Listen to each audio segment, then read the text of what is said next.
Donald Trump is threatening the BBC with a billion-dollar lawsuit over what his lawyers say were defamatory edits to a speech he gave just before the 2021 US Capitol riots. The British broadcaster has admitted to using the misleading edits and issued an apology. The scandal has prompted the resignations of the BBC's top executive and its news chief.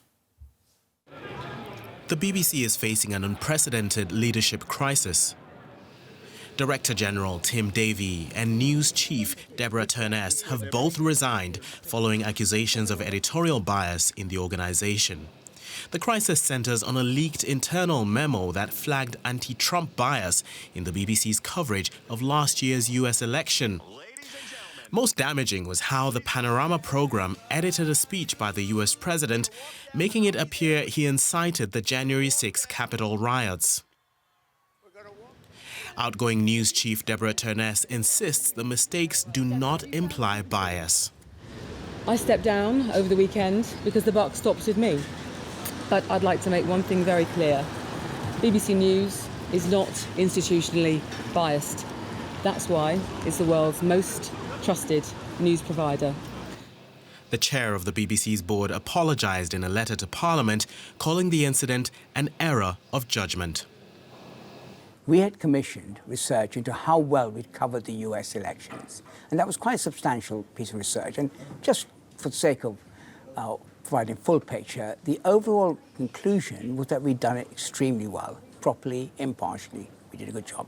There were areas of concern of which the Panorama edit was one. Now, in hindsight, it would have been better to have acted earlier. But we didn't. Many around the world rely on the BBC for impartial news, which is regulated by its own charter. But ultimately, the broadcaster is funded by the public and has to maintain their trust. I do think the reputation of the BBC has been tarnished because you rely on the BBC for impartiality. And I think the past year, they've shown that they're not impartial, reporting on certain world events. The editing that was done, that does seem problematic,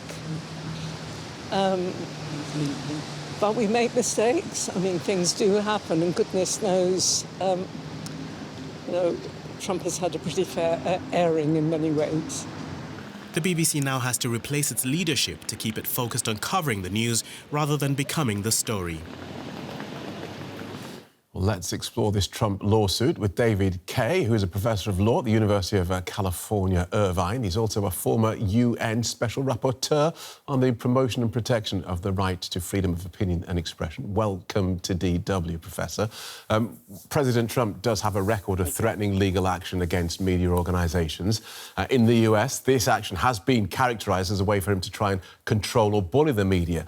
Now he's threatening Britain's BBC with a billion-dollar lawsuit. Do you think he has a case? No, I don't think he has a case at all. And I do think it's important to see what President Trump is doing here in the context of his overall pressure on the media. And even more broadly, if you look at the pattern according to which President Trump has acted, it's been in the context of any kind of criticism of him, any kind of editorial choices that might present him in an unfavorable light, even in the context of this Panorama case, which may have involved some unfortunate editing, actually seems on the surface of it to capture a narrative that many people understand to have been accurate in the context of Trump's involvement in the January 6th insurrection. So I think it is absolutely important to see this as part of a pattern rather than seeing this simply as some mistake by the BBC in any way. OK. So pattern and mistake. We'll come back to the pattern, but let's stick with the mistake for now. You talk about how he's gone after people he doesn't like or doesn't like what they've said about him. But in this case, you've also said that regardless of the fact that it was wrongly edited, it says the sorts of things that people think he said. But that's not what a news organisation does or should do, surely. Surely a news organisation should say what he said, and if he doesn't say what he said, they should say this is not what he said, but this is what we would like him to have said. They should label it. No, absolutely. I am not saying that the editorial choice that the BBC made in this context was the editorial choice that any other editor, any other media outlet should have made, or in fact did make. That's not the point I was trying to make. So, but I also am not in a position to go back and look at the editing, look at exactly how this came through. And I do think that there is a way in which you can see BBC in this context taking responsibility in the context of, looking back, they see as problematic editorial choices. Whether that should have resulted in the resignations of the top two people, whether we can understand that in a kind of abstract, in the way that the BBC Director General was just talking in your lead up clip, that maybe they should have done something earlier. But in the context of the pattern of Donald Trump's pressure on the media, I don't think it's possible to separate it from the actual fact of what happened in that Panorama program. We have to see those things connected, and we have to see it connected in the context of the broader attack on independent media and editorial choices. How then do you believe the BBC should respond to this $1 billion lawsuit?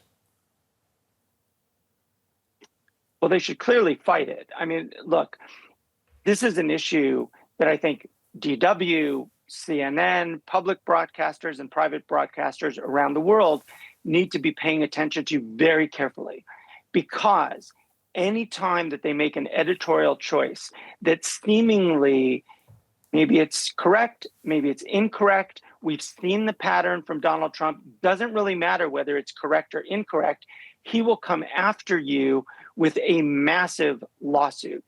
And the question for outlets at the moment, certainly for independent media, is do you simply find some accommodation with that? In which case, it will only incentivize further pressure on the media and, frankly, less access to information by the audience? Or do they fight it? Do they defend themselves? In which case, these are cases that are eminently winnable. These are cases in which we're talking about independent media freedom, political speech that is protected not only by the First Amendment in the United States, but by the law governing freedom of expression around the world, including in human rights law. What are the outlets going to do? And I think it's absolutely essential for them to defend themselves and to fight these kinds of claims unless they want to be in the position of consistently having to deal with this kind of pressure. Thanks for guiding us through that, Professor. Professor David Kaye from the University of California, Irvine. Now, Sonia Sodha is a newspaper columnist and broadcaster. She joins us from London. Welcome to DW. Was this the right outcome? Do you think it was the right thing to happen that two such senior executives, the Director General and the corporation's head of news, that they stepped down over errors that were clearly not theirs and made much lower down the hierarchy? I do think it's right that senior BBC executives take responsibility for errors, mistakes, editorial bias at the BBC, because at the end of the day, they are accountable for the culture and the institutional rules and culture in which mistakes happen. So I do think that it's important that there is accountability. However, the issues go much further than the one Panorama documentary, which appeared to splice together Donald Trump speaking at two different moments in time to make it look like he'd said something that he hadn't. The leaked memo to the BBC board also covers allegations about bias and a lack of impartiality in a number of other areas. And I think the worrying thing is that we've seen these high-profile resignations, but even as those resignations have happened, the people resigning, but also the BBC chair, have said, look, we've made some mistakes, but we don't accept that there's an issue in culture, and we don't accept that there are issues with impartiality at the BBC. And for me, that is too defensive, because it's only by upholding impartiality that the BBC can answer its critics. It's interesting that this came to a head over this panorama, this documentary programme about Donald Trump. Donald Trump, a political phenomenon that has had lots of news organisations scratching their heads about how much of what emanates from the White House is news and how much you might just call noise. And I guess you believe that the BBC has just decided that it's anti-Trump? I mean, I think the bigger issues are actually, so I think it was a very egregious editorial error, this editing of this documentary. I actually think the bigger issues around impartiality are around the two referenced in the memo. So reporting of Israel-Gaza and reporting of the conflict between women's rights and trans rights in the UK. Those are two of the most hotly contested social issues in the UK. And I think there was good evidence presented in that memo that the BBC has let its standards of impartiality slip. So, for example, on the issue of trans rights versus women's rights, it absolutely looks like it's taken one side in that debate through its reporting. It has not represented the diverse perspectives that exist in the UK on that in a lot of its programming and its online output. And that is really problematic. You talk about impartiality, though. This is something that the BBC as a news organisation, and indeed many others, argue about endlessly for hours and hours and hours. And I think the BBC talks about what it calls due impartiality. You talk about the need for a diversity of views, but sometimes, not always, an argument is settled. If you're having a discussion about climate change, it doesn't mean to say that you necessarily have to have a climate denialist on the same programme. If you have a programme about one side of an argument, it doesn't necessarily follow that you have the opposite view on that same programme, so long as it's represented somewhere within the output. Doesn't that work? The issues with impartiality aren't around climate. The issues are around contested debates where there is a diversity of views within the UK. On the debate on sex and gender, for example, the majority of the British public believe that people should live and let live, that people are free to sort of identify as they want, but that men should not be able to self-identify into women's spaces, services and sports.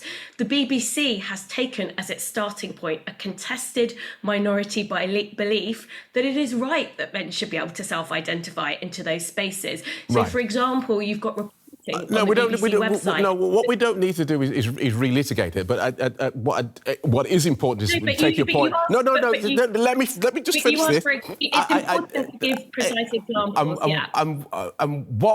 Where we are now is in your answer that this is not a settled issue. So if the issue is not settled, then as far as you're concerned, both sides of the argument need to be presented at the same time in order for that impartiality to happen.